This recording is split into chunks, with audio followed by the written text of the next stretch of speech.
maayong hapon sa tanan and welcome sir. How are you? Musta? Hello Suki. We're back. Ayun, we're back. Hi Suki. Tawag na ko sa imo Suki na. Suki na, dili na Sel. Abi mo Sel.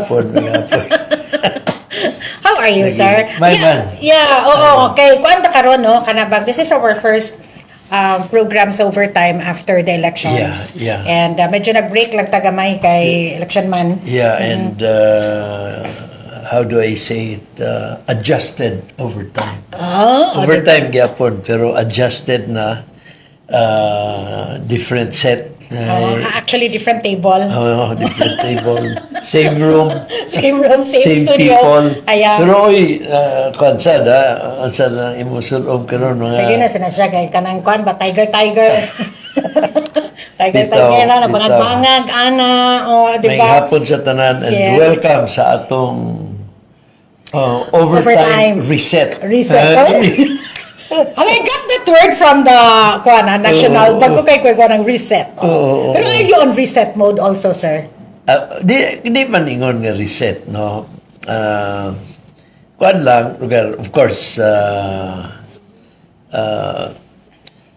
we did our best and I'd like to thank the entire team for everything, no? Grabbing a build-up, grabbing paningkamot, grabbing A for effort. Yun. Yeah, A for effort, grabe. A for effort. Pero, alkansil na tas kwarta. Yeah, Pero, di man angay ikawaw. Yes. Dili angay ikawaw, no? In fact, maluoy ko karon sa, of course, sa city. Yeah. And maluoy sad ko sa hining re-elected kay Urbina ilang problema dili tiyaw.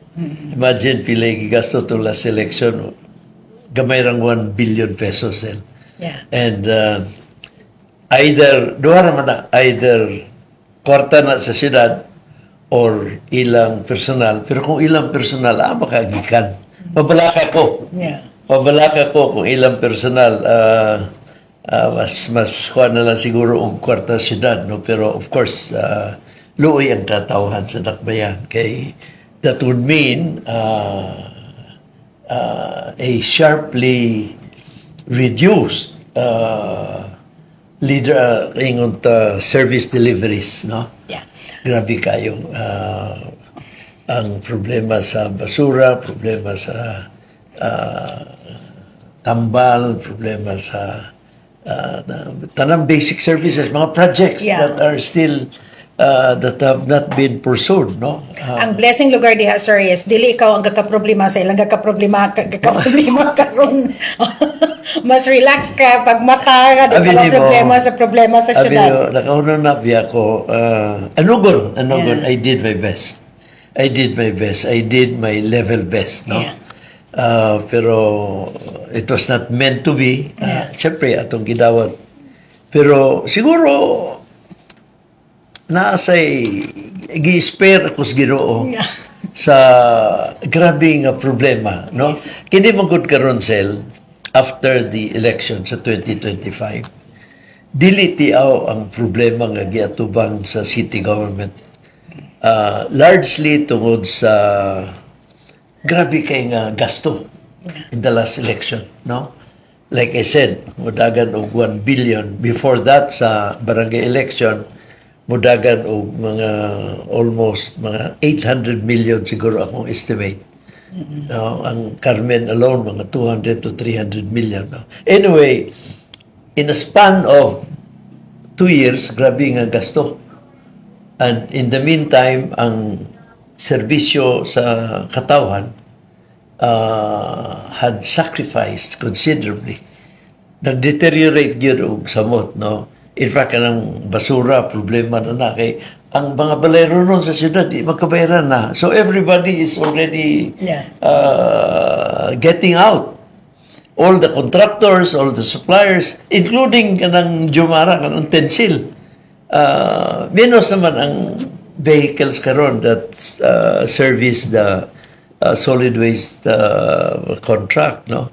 Unang akong gyud dili tiaw.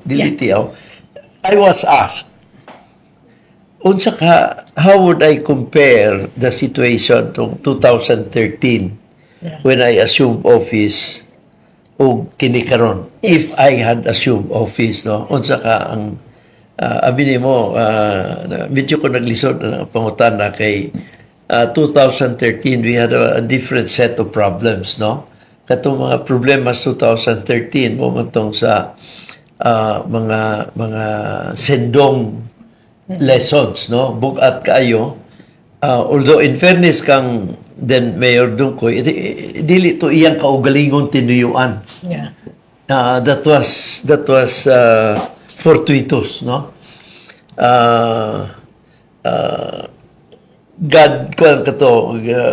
God's way, no? Pero kini karon dili man ingon nga natural cause, no? Tinuyuan kini sa administrasyon sa city government, no? And imagine munang bugat kayo. Tung una Cell 2013, dagan tuod ang wala mahimo because of the Sendong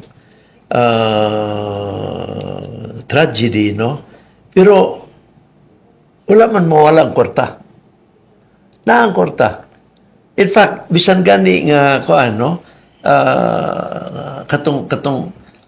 katong PhilHealth na pa man tong enrollment.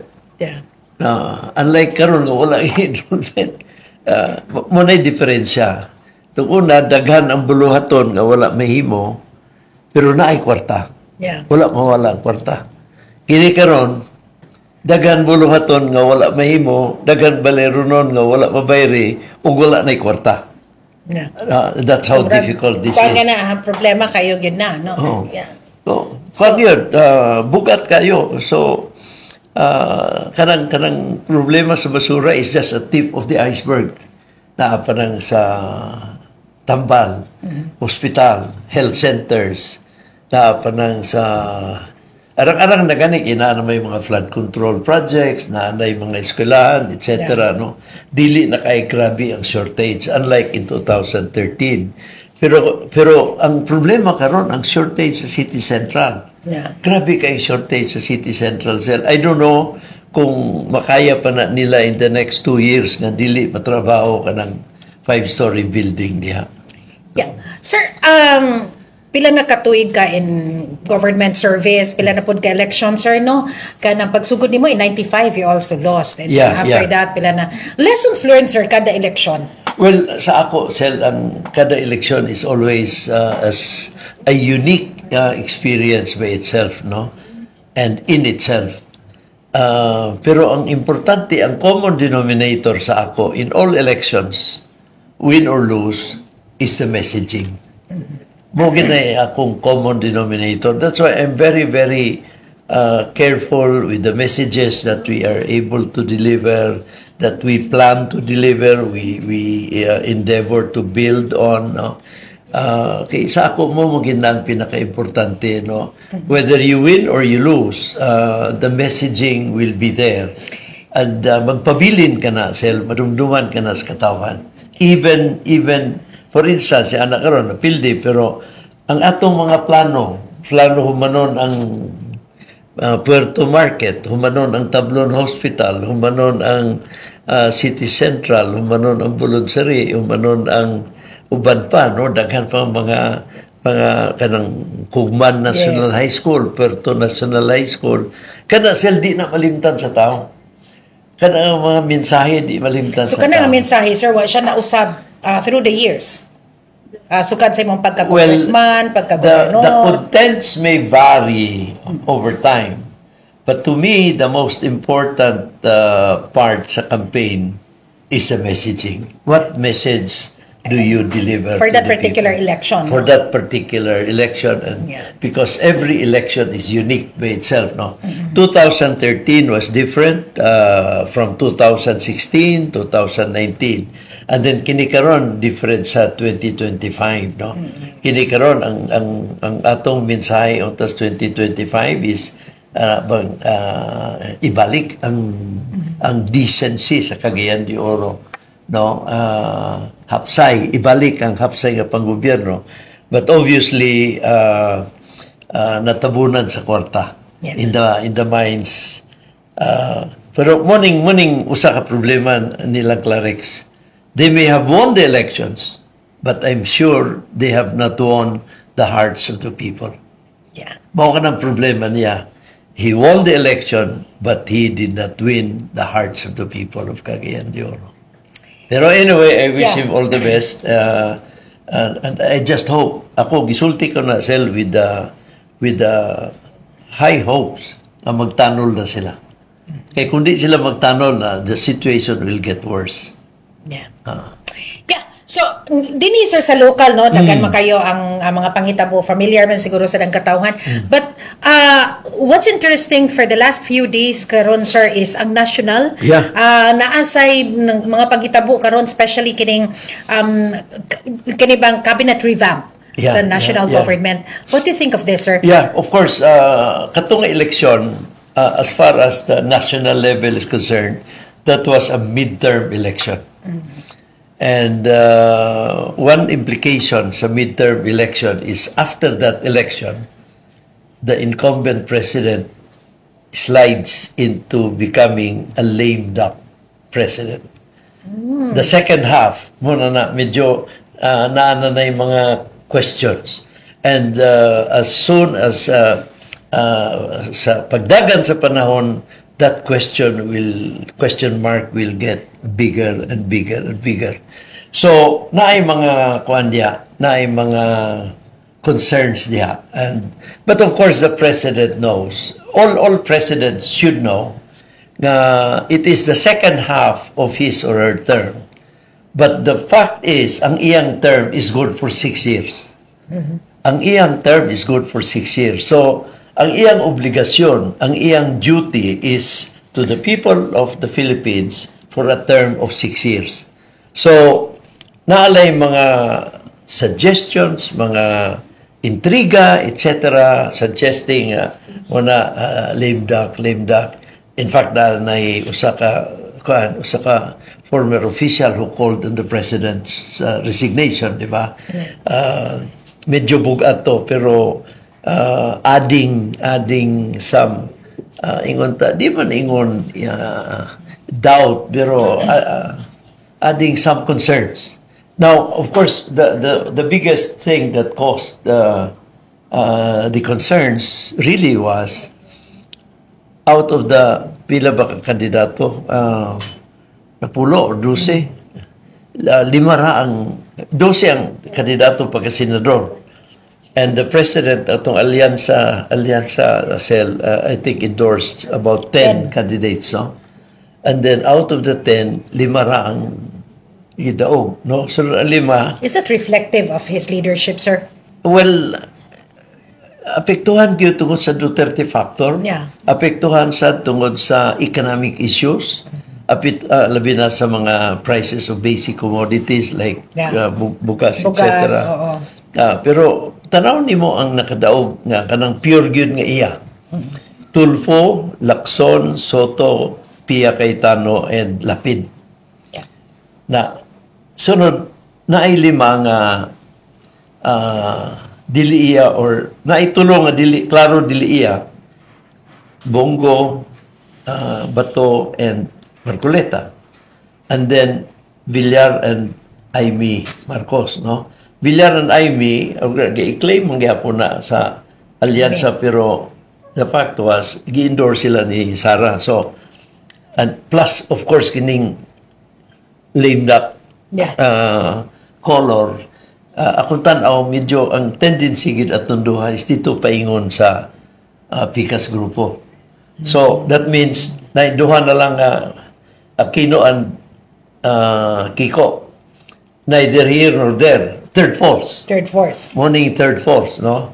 Pero kada sila, they will play a role sa ang question is whether they will play a role sa Senate. Yes, the answer is yes. They will be a voice together with Risa Ontiveros, no? tuluran na sila, pero they will have a much bigger voice. Now, in the choice of the Senate presidency, ako tanaw, the three will go minority. They're mas maayong na sila sa minority.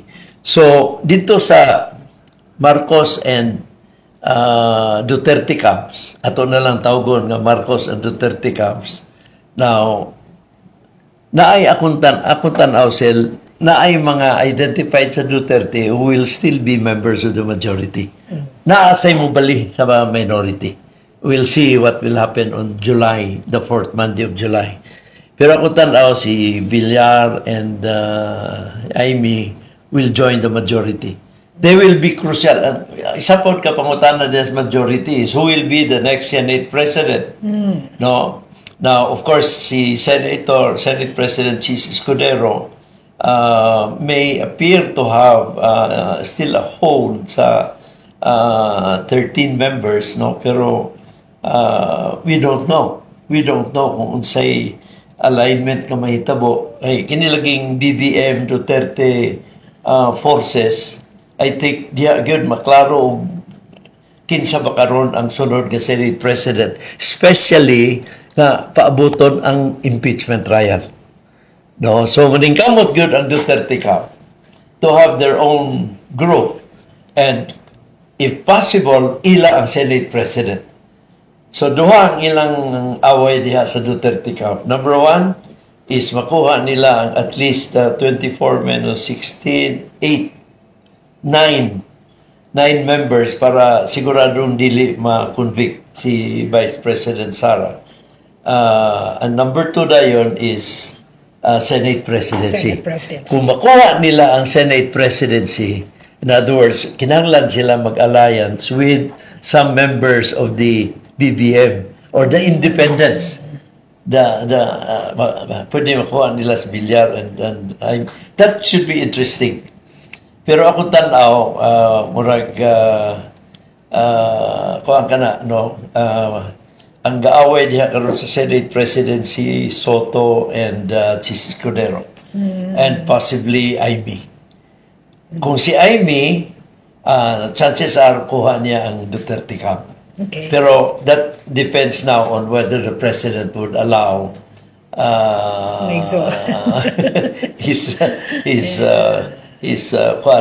to vote for Amy as Senate President. So it's between, bottom line there, ako tanaw, it's a toss-up between Soto and Chis Escudero. So BBM will still control the Senate, no? But ang Duterte camp will have a bigger voice this time. And ang problema karon sa BBM group kay kanang nandaog Lacson, Soto, Cayetano, kini sila actually one can classify them as independent.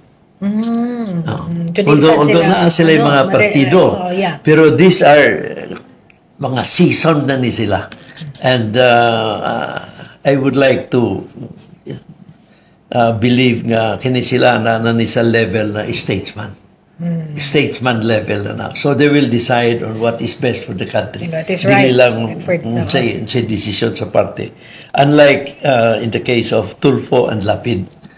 Tulfo and Lapid, I think depende sa party, no? Pero katutulo, Lacson, Soto and Cayetano, I think they will decide. Sila independent, no? Diya paingon, statesman. Very interesting. Yeah. Sir, so muna, siyempre, ang ni Presidente, how do you gather new fresh air? How do you gather fresh strength? Karon, no, with that, pwede man gyud maklasify as a loss on the part of the national lineup, no. Kinahanglan og reinforcement mo nang kanang cabinet revamp. Kanang cabinet revamp. He asked for the courtesy resignation of all cabinet members and so far usa ang gidawat niya nga courtesy resignation si Secretary Yulo sa DNR. Gipulihan niya kang Secretary Lutilla akong tanaw, technically, kaya na ni Secretary Lutilla. Kay gikan man siya energy. Related man na to some extent, no? Energy o DNR. Now, and then, naapoy si Acusar sa housing. So they should. Gibalhin sa Pasig River. And then, bago ang gipuli si Aliling, no? That's a new name. And then, kinsa pa, gawas ka Acusar sa Kangkuan. Manalo, Secretary Manalo sa Foreign Affairs. Na siya permanent representative sa UN. Gwapo sa di ka posisyon sa ESL, pero less taxing kumpara sa Foreign Affairs Secretary. So, ako tanaw, basig iyasad ning gipangayo, sir. He will be replaced by Maria Teresa Lazaro as Secretary of Foreign Affairs. And then, napaisa,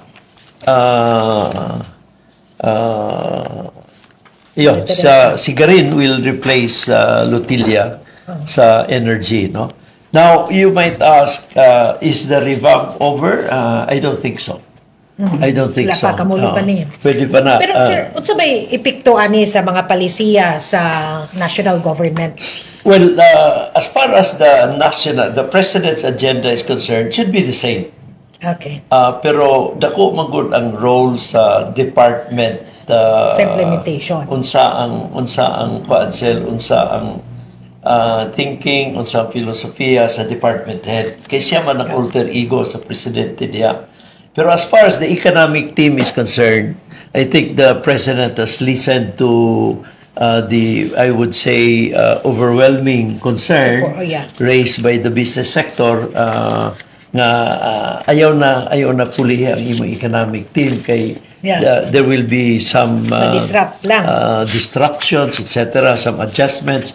Ang problema man gud diha, Sel, abi nimo sa kanang bagong set of cabinet secretaries, kay you will have to undergo new confirmation sa commission on appointments. How long will that take, Sir Dugay? It depends, no? Pero ang bikil diha, dito na nasa sunod nga Congress. Okay. Ang commission on appointments is composed of 12 members from the Senate and 12 members from the House, with the Senate President as presiding officer.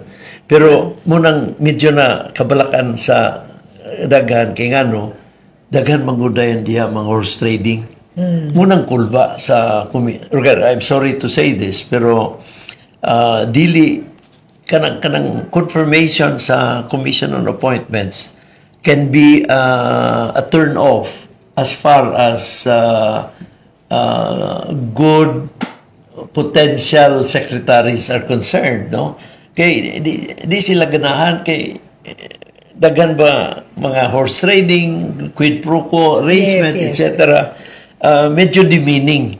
Not to mention, they will have to divest kung na sila yung mga interest sa kuan lugar, no? They will have to divest, no? So, dili sa yun ang to accept a cabinet position, you have to divest sa imong interest sa imong kuan lugar, mga negosyo, and you have to go through this grilling process, confirmation process, and that can be very humiliating, and kung initan ka niya, pwede ka pa pakauwawan. Dili sa yon. Plus, of course, the horse trading that may happen during that process, no? So, munang ako tanaw na gi-raise ka ng concern nga ay na i-revamp sa economic team kay there will be some adjustments, no? Labi na sa tax. Yes. Labi na sa uban pa nga mga kuan, no? So, Department of Finance, sa NEDA, sa unsa pang sekretary sa trade, and daghan pa na sel, no? Pati ang budget, of course, NEDA, budget, finance, and investment affairs, and DTI, no? May na lang ang BSP, fixed man ang term sa BSP governor. So dili siya kinahanglan mo resign. Wala siya may go sa courtesy resignation. So kung ang kinisel, it's akong tanaw the President will still continue with the assessment sa performance sa iyang cabinet secretaries with the end in view of ensuring the second half of his term will be more productive than the first. No? So, he will have to analyze. Now, di sa malikayan, sa unang set niya sa cabinet secretaries, some of those appointed may have been nominated by the previous sa iyang sako. Identified or identified with the Duterte group. Identified with the Duterte Di group. malikayan na. So, munang kinikaroon, it's a clean start, so to speak, for the President and his team. Sir, ang issue daw sa election was on food security. Do you think so? Yeah, to a certain extent, affected gid siya. In fact, mobya na ang gikuha nga issue sa mga top 5, top 6 senatorial candidates, no?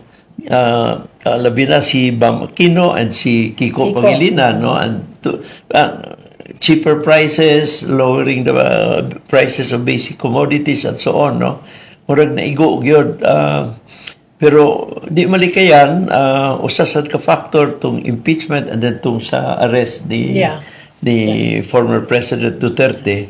Pero kining impeachment karon sel, that's it's going to be, this time it's going to be dili na theory, real na. Kay Junto, mag-open ang Congress, mag-resume ang Congress, so gi-invite na sa Senate ang impeachment panel to read articles of impeachment, no? And then by the time mag-resume ang next Congress, 4th Monday of July, a day after that or 2 days after that, mag-resume na ang no? There will be a new Congress, and then that's when the trial is expected to begin, or nalay mga preliminary matters siya like subpoena, etc., etc. Pero it will become interesting already. Now, sa ako tanaw, sa pagkakaroon, medyo, I would say, ahead ang grupo ni Inday Sara na giinitan lang siya. So nawala tong confidential fund and all that, no? So, pwedeng masulting ang simpatiya sa publiko is naasaya in favor, tilted in her favor. Pero pag sugod sa impeachment cell, that's when bank deposits are going to be subpoenaed. Ang mga bank documents are going to be subpoenaed, and kay wala may confidentiality of bank deposits during impeachment. So, that should be interesting.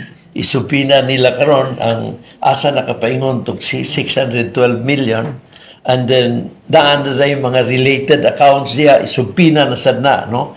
So, there will be many accounts that will be subpoenaed, and that's where importante kaayo kung kinsa ang Senate President.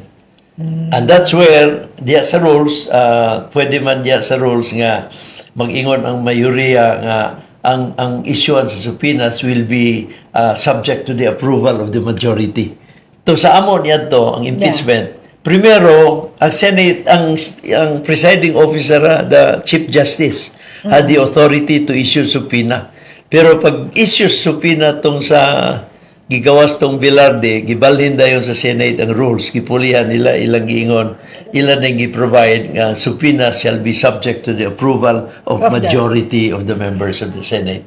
So, mo na karon sel, once the hearing, the subpoenas are issued, bank deposits are going to be on the table, presented before the Senate, the impeachment trial, things will get more interesting. Wow, thank you very much. Murag excited kay ka magisgot sa impeachment. Pero usap sa disad, sir, wala namang gutay oras, pero I just noticed, since when ba nga nagsugod nga kada na lang term na ay impeachment?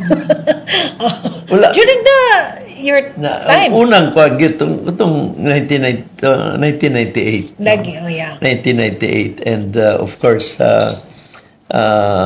pero after that, ang halos tanang impeachments were kuan man, administration initiated. Katong amo niya to, was ko ang ito. That was a real impeachment. Karon kay kada kinsa sa impeach. Anyway, daghan kay salamat, sir. Yeah. Mayong adlaw. So sunod na sad nga topic. Yes, next na pod and maski pops na lang unsay moabot sa imong ban Yes. ginawa. Salamat Yes, sir. kayo Salamat. and join us next time. Salamat kayo.